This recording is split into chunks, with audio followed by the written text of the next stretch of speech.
Hello there. Welcome back to Tales from Tosche Station. Everyone have a good week? Good week? Bad week? Somewhere in the middle? Maybe? Well, anyways, just wanted to check in with you guys before we started. This week we're going to be talking about Order 66, specifically the handful of clones that disobeyed the order. It's going to be a fun one. Some of these I didn't even know about till I was researching them. So, yeah, I think you guys are going to enjoy this one. So, without any further ado, hey Chewy, do me a favor. Punch this thing. Let's get into it.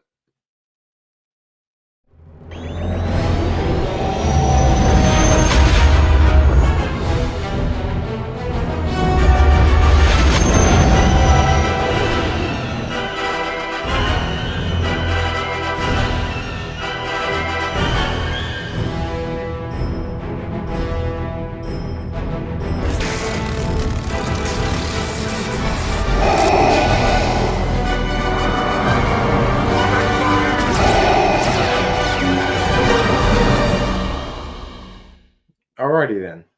So, Order 66. For the uninitiated, first off, how'd you make it this far? How do you not know what Order 66 is? If you don't know what that is, go watch episode 3, then come back to me. For those that know, Order 66 is the order that was baked into the clones via the inhibitor chips. So Palpatine could take out all the Jedi in one fell swoop. The inhibitor chips programming is damn near impossible for clones to kick. They can't not do the order. But, however, there are a handful of exceptions. And those exceptions we are about to get into. I'm going to kick it off with the guy that found all of this out. CT 5555, otherwise known to me, you, and everybody else as Fives. Personally, one of my favorite clones in the 501st, one of Anakin's most loyal soldiers. He was one of his go to guys throughout the entirety of the Clone Wars. Fives discovered Palpatine's plan to kill the Jedi after Tup, CT 5385, executed Order 66 a little earlier than planned, killing his Jedi general. And I'm, of course, talking about the Fives Clone Conspiracy arc in Clone Wars, which is one of my, personally, my second favorite arc in all of Clone Wars. That and the Mortis arc they're my two favorite arcs. They switch depending on the day. So, essentially, Fives finds out about this, figures out how to get his chip removed, and was quite literally moments away from pulling this house of cards away from Palpatine. If it was not for him being gunned down via friendly fire. However, he was able to tell Rex and Kix about the inhibitor chips, which takes me to my next person on the list, Kix, a medic in the 501st uh, during the Clone Wars. While this was all going on with Fives, he did his own investigation into the chips, and he figures out the truth. Knowing this, Sidious sends Dooku after him, kidnaps him, and puts him in suspended animation. And he gets revived during the conflict between the First Order and the Resistance. He is essentially known as the last clone, since he is thought out like 60 years after the Clone Wars, and he's the last clone that we know of. And he did have his inhibitor chip removed, along with Fives, which takes me to my third person on the list, Rex, everybody's favorite clone. Certainly my favorite clone. He is the guy, Anakin's right hand man, the commander of the 501st.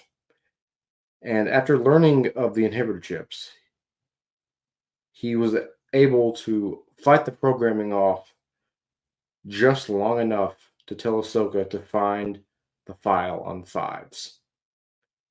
After after she manages to find the file, she hunts down Rex, subdues him, removes his chip, and honestly, this is one of my favorite parts in all of Clone Wars. Man just had brain surgery, gets up and stuns like two or three clones that are coming after Ahsoka. Like he the door's getting opened. Man just comes out of brain surgery, stuns one of his brothers. Him and Ahsoka take off, and this particular sequence of events is very heavy for everybody involved.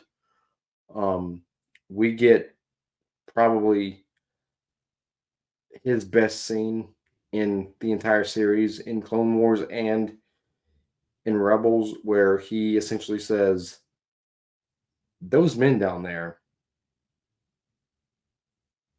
they want to kill you and they want to kill me." And Ahsoka tells him, "I'm not going to be the one to kill him, and neither are you. Let's get out of here." So they manage to escape and bury the rest of the clones. That whole episode is just one giant tearjerker that I'm still not over. And Rex would go on to not only help the Bad Batch in the early days of the Empire, during the early days of the Empire, who would also go on to be a key member of the Rebel Alliance, fighting in the Battle of Endor, fighting in the liberation of Lothal.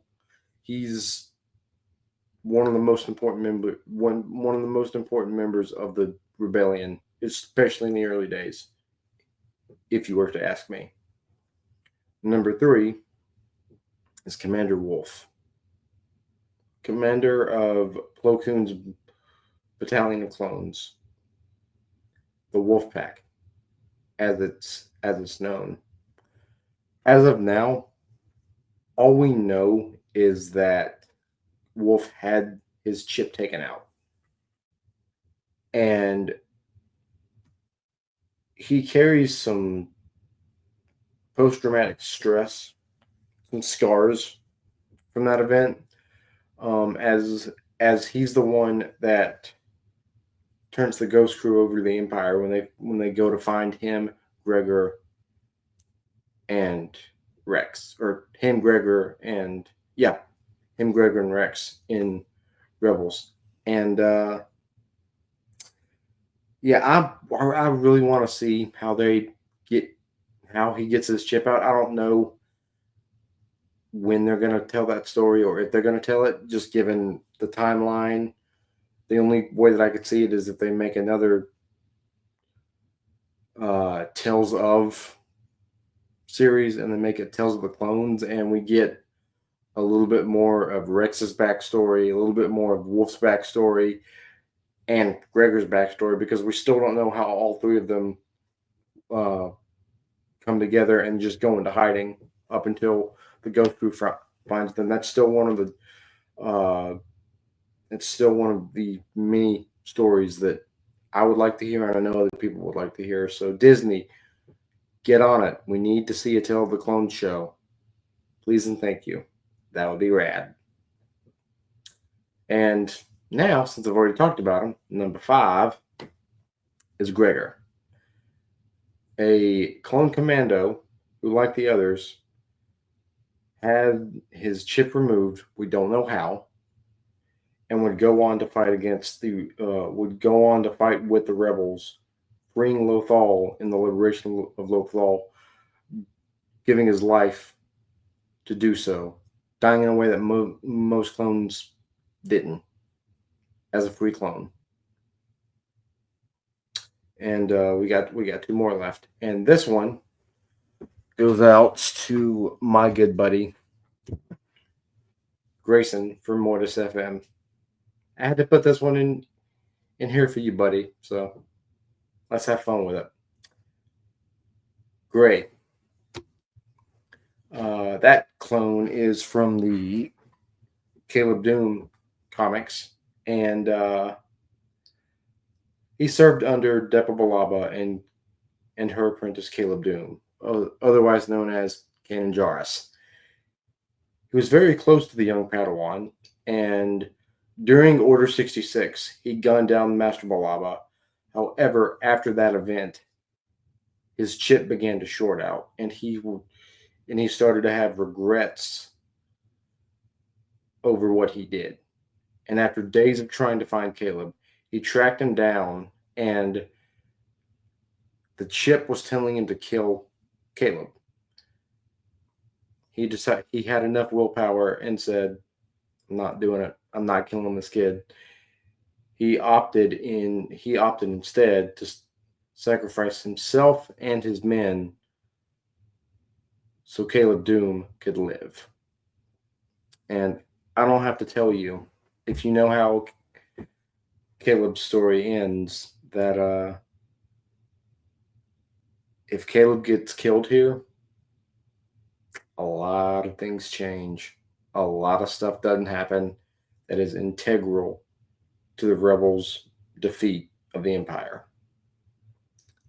And last, but certainly not least, is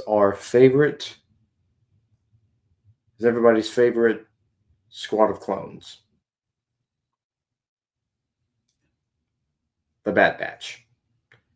Given the nature of their mutations, an unintended side effect, the nature of the mutations and Echo's special modifications by the Separatists, turning him into a cyborg, a unintended consequence of their mutations and his enhancements were they were effectively immune from the chip's effects. The only person that decided to execute the order was Crosshair, and that was basically because he wanted to. And that's really the entire list that I've got. I will say the thing about Crosshair though is him doing that started his entire character arc in Bad Batch. And I will say this: when it comes to complex characters in animation, for all my Dragon Ball Z fans out there, I'm gonna put Crosshair on the same level with Vegeta as far as character arcs go. We started with Crosshair just being a lone wolf, didn't really care about his brothers. To just he was not in a good place during while he was in the Empire, and then he gradually had a face turn. But I'm done glazing on Crosshair for right now. But yeah, that is all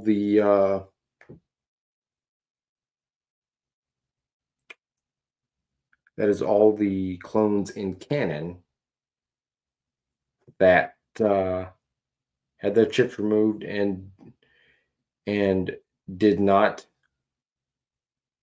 execute the order, or at least fought it off for a time.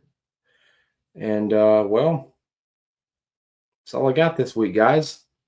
But stay tuned. Got some more clone content coming your way with again, I will have a special guest on for that show.